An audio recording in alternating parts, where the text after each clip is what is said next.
కానీ red book రాజ్యాంగానికి పోరాటానికి సంబంధం రెడ్ బుక్ రాజ్యాంగం అంటే మీ అందరూ రెడ్ బుక్లో అవినీతి పరంలో మీ ఉద్దేశంలో లేదు మీ అందరూ ఎంక్వైరీ కన్నా లేదా మా అందరూ భయమన్నా లేకపోతే ఈ ప్రభుత్వంకి వచ్చి అమ్మమ్మ భయం పడి పారిపోతామని ఏంటి మాటలు ఏంటి ఎవరన్నారు నిన్న నిన్న మన జగ్గిరెడ్డి గారు వచ్చి మరి చేస్తే అందరూ రాలేదా అందరూ మరి జగ్గిరెడ్డి గారు అయితే రాలేదా మీరు రాలేదేటో మీ తాలూకా ఛానల్ ఏ ఛానల్ నాకు తెలియదు కానీ మీ యాజమాన్యం ఏమంటారు రాకపోతే కానీ అందరూ వచ్చారు కాడికి మరి నాకు తెలియదు అండి ఎందుకు అడుగుతున్నాను చెప్పండి ఎస్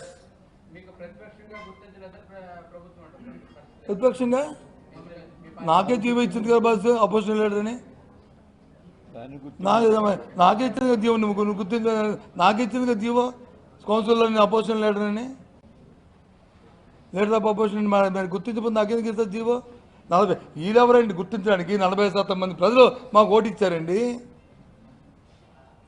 రాష్ట్రంలో మనం జరిగిన ఎన్నికల్లో 40% మంది మాకు ఓటు ఇచ్చారు 40% అంటే అంటే ఆర్డినరీ చిన్న సంఖ్య కాదు 40% అంటే 40% 4% కాదు కదా మిగతా పార్టీలాగా 40 డబుల్ డిజిట్ 40. సో అందుకని చెప్తున్నాను నేను కాబట్టి వాళ్ళు గుర్తించేటి మా బాధ్యత అది ప్రధాన ప్రతిపక్షంగా ఇవాళ మా బాధ్యత ఏ సమస్య వచ్చినా సమస్య పట్ల చేయమనేది మా బాధ్యత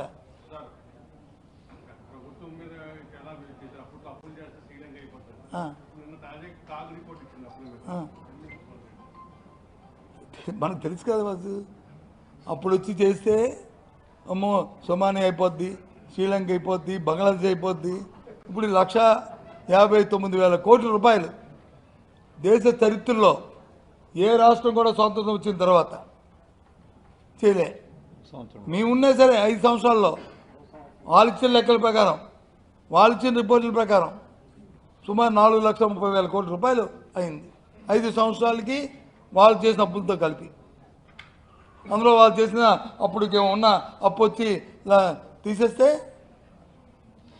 3 లక్షల చిల్లరకు వచ్చింది అంటే యావరేజ్ ప్రతి సంవత్సరం 50 నుంచి 60,000 కోట్లు అప్పు వచ్చింది వస్తే ఇవాళ ఒక్క సంవత్సరంకే 1,50,000 కోట్లు చేసి కనీసం ఏ తాలూకా ప్రజా సంక్షేమానికి ఇచ్చింది కాకుండా ఏ ఒక్క స్కీమ్ని కూడా నెరవేర్చకుండా ఏం చేశారు ఈ డబ్బుని ఎవరు దోచుకుతున్నారు అది ఏ గుత్తేదారు సంస్థలకు ఇచ్చారు ఎవరికి ఇచ్చారు అని అడుగుతున్నాం అప్పుడు ఇచ్చాం ఎస్ తీసుకున్నాం 2,78,000 కోట్లు డైరెక్ట్ డీబీటీ ద్వారా సామాన్య ప్రధాని గారిని డైరెక్ట్గా మధ్యవర్తులు లేకుండా దళారులు లేకుండా దోపిడీలు లేకుండా వాళ్ళకి అందరికి ఇచ్చాం ఇప్పుడు ఎక్కడ ఇచ్చారు ఇవ్వలే కదా ఇప్పుడు అయిపోతుంది శ్రీలంక ఇప్పుడైపోతుంది శ్రీలంక కాదు పాకిస్తాన్ లాగా అయిపోతుంది ఆర్థిక పరంగా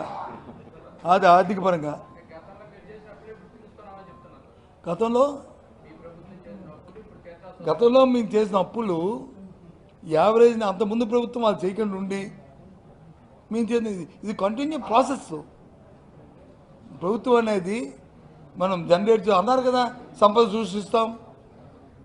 సృష్టిస్తాం మాకు తెలుసు ఇవాళ వచ్చి సంపద లేదు ఏమీ లేదు మా అద్భుతీపం ఉందా నా చేతిలో అడుగుతున్నారు అంటే ఎన్ని దొంద మాటలు ఇవి సంపద సృష్టిస్తున్నా చెత్తలో సంపద సృష్టిస్తారంట ఒక నాయకుడు చెత్త నుంచి సంపద సృష్టిస్తారు అని ఏం చేశారు ఆయా రోజు చెత్త ఎత్తిన ఆటోలు తీస్తారు ఏదో పత్యం పెట్టారు ఇప్పుడు 90 లక్షల మెట్రిక్ టన్ చెత్త ఎందుకు ఉంది ఎత్తకపోతే ఉండదు ఆ చెత్త నేను ఆ మీటింగ్లోనే పేపర్లో వచ్చింది కదా ఎమ్మెల్యేలు వచ్చి అడుగుతుంది అయ్యో కంపులు కొట్టేస్తాయి వీధులంట ఊరులంట ఏం చేస్తారని డిఆర్సీ మీటింగ్లో అడుగుతున్నారు స్టేట్ మీటింగ్లో అడుగుతున్నారు మరి ఏం చేస్తుంది ఈ ప్రభుత్వం ఇందాక ఉదయం ఎప్పుడో మా కన్నబాబాలు ఇందాక చూపెట్టారు సాక్షాత్తు ఆ ఎమ్మెల్యేలే ధర్నా చేశారు ఎక్కడండి ధర్నాది బెందులూరులో ఎమ్మెల్యే గారు దీన్ని ఒక్కరు చేయమని అంటే ఏంటిది ఎక్కడికి వెళ్తుంది ప్రభుత్వం కదా చేమకుంటున్నట్టు ఉందా ప్రభుత్వ విధానాలు కొన్ని కొత్త విధానం కాదు కదా, పాత విధానాలను ఇంప్రూవ్ చేసి రావడమే.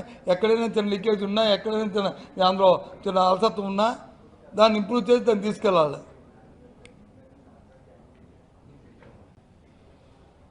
చేయాలి కదా, అది చేయట్లేదే. ఇప్పుడు కొత్త విధానమా, కొత్త సిస్టమా ప్రొక్యూర్మెంట్ అనేది? ప్రొక్యూర్మెంట్ అనేది కొత్త సిస్టమ్ కాదు కదా, పాత సిస్టమే ఎప్పటి నుంచో అనాదిగా వస్తుంది కదా. మనం ఉత్పత్తులు పెరుగుతుంటే ఎంతైతే వస్తుందో ప్రొడక్షన్తో పాటు మనం అలాట్మెంట్ ఇస్తాం, అలాట్మెంట్తో పాటు యాలికేషన్ ఇస్తాం, యాలికేషన్తో పాటు అవసరమైతే గవర్నమెంట్ రెవెన్యూకి వెళ్తాం, వాళ్ళని కన్విన్స్ చేస్తాం. వాళ్ళకి ఇప్పుడు అక్కడ కేంద్రంలో ఉంది మీ ప్రభుత్వమే కదా.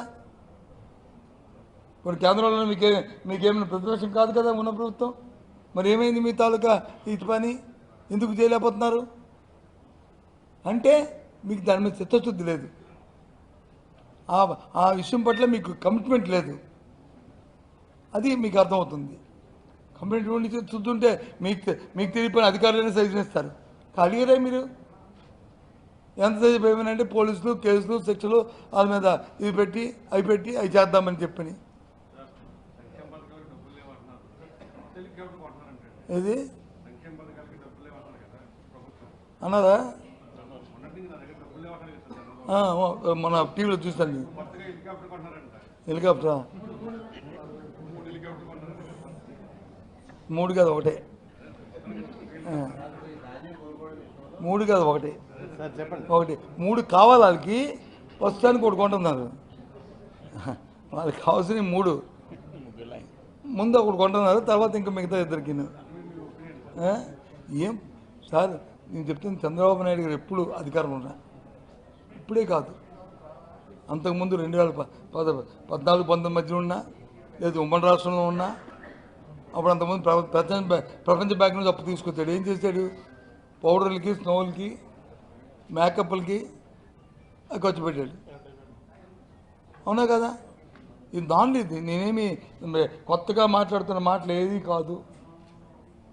అలాగే ఇప్పుడు కూడా అంతే.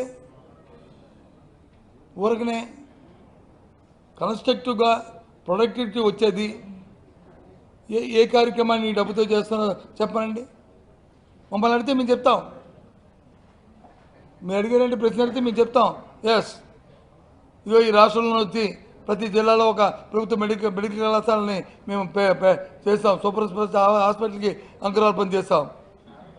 కొన్ని వచ్చి స్టేజ్ మ్యాన్లో ఉన్నాయి.